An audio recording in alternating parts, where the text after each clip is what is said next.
Okey, tadi daripada graf, kaedah graf, kita dapat titik persilangan antara dua pasangan garis lurus 2x tambah y dan garis lurus x tambah 2y sama 1 adalah 3 negatif 1.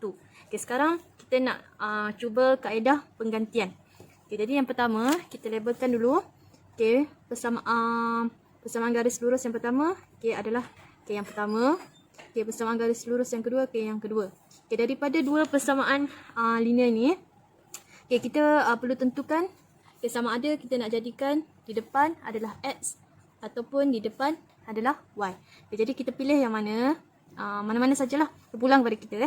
Okey, jadi dalam contoh buku teks dia ambil daripada satu ni, dijadikan y di depan. Jadi bila y di depan, jadi 2x ni kita kena pindah ke belakang. Okey, bila pindah ke belakang, simbol dia pun berubahlah. Jadi negatif 2x. Okey, di sini adalah tetap 5 kan. Okey, jadi 5 tolak 2x. Okey, jadi ini akan jadi persamaan yang ketiga. Okey, bila kita dah dapat persamaan yang ketiga, jadi kita gantikan persamaan ketiga ni ke dalam persamaan yang kedua. Yang kita tidak ubah apa-apa.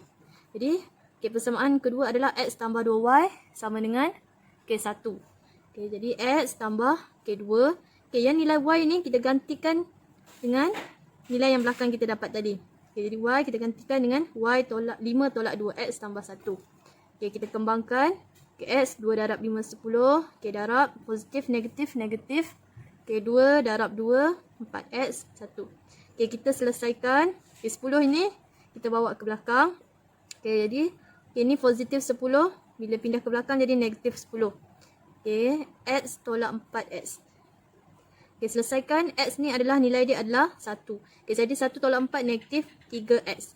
Yang ni 1 tolak 10 negatif 9. Okay, kita nak cari nilai x. Okay, negatif 3 pindah ke sana jadi bahagi. Maksudnya negatif 9. Okay, bahagikan dengan 3. Okay, jadi kita dapat x adalah 3. Okay, bila kita dah dapat x 3, kita perlu cari nilai y untuk cari nilai titik persilangan. Okay, jadi kita gantikan x sama dengan 3 ni ke dalam persamaan yang ketiga. Jadi y sama dengan 5 tolak 2. X ni awak gantikan nilai yang awak dapat tadi, iaitu 3. Jadi 5 tolak 6 negatif 1. Jadi titik persilangan yang kita dapat adalah 3 negatif 1. Sama juga dengan jawapan akan sama mana-mana cara sekalipun. Okey, sekarang kita nak tengok contoh x pula jadi perkara. Okey, jadi wakilkan persamaan yang pertama. Okey, ni pertama, ni yang kedua.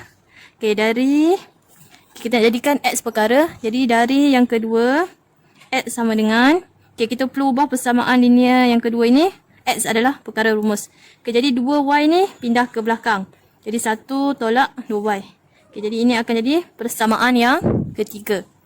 Okay, seterusnya kita ganti persamaan yang ketiga dalam persamaan yang kedua. Persamaan yang pertama. Okay, jadi 2x tambah y sama dengan 5. Okay, ini adalah persamaan pertama awak kan? Okay, jadi 2. Okay, gantikan nilai x yang kita dapat tadi. 1 tolak 2y sama dengan, tambah y sama dengan 5. Okay, jadi kita kembangkan 2 tolak 4y tambah y sama dengan 5. Okay, 2 pindah ke belakang. Jadi negatif 4y tambah y sama dengan 5 tolak 2.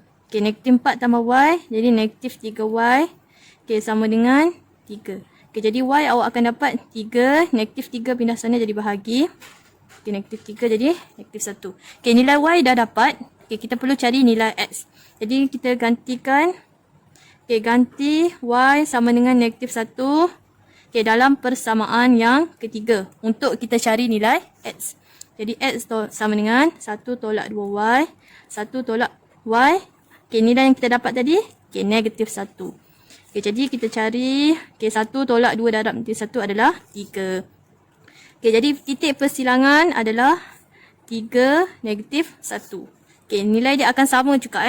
Okay, tadi kita jadikan y adalah perkara rumus. Tapi yang ni kita jadikan x adalah perkara rumus. Sama juga jawapan dia.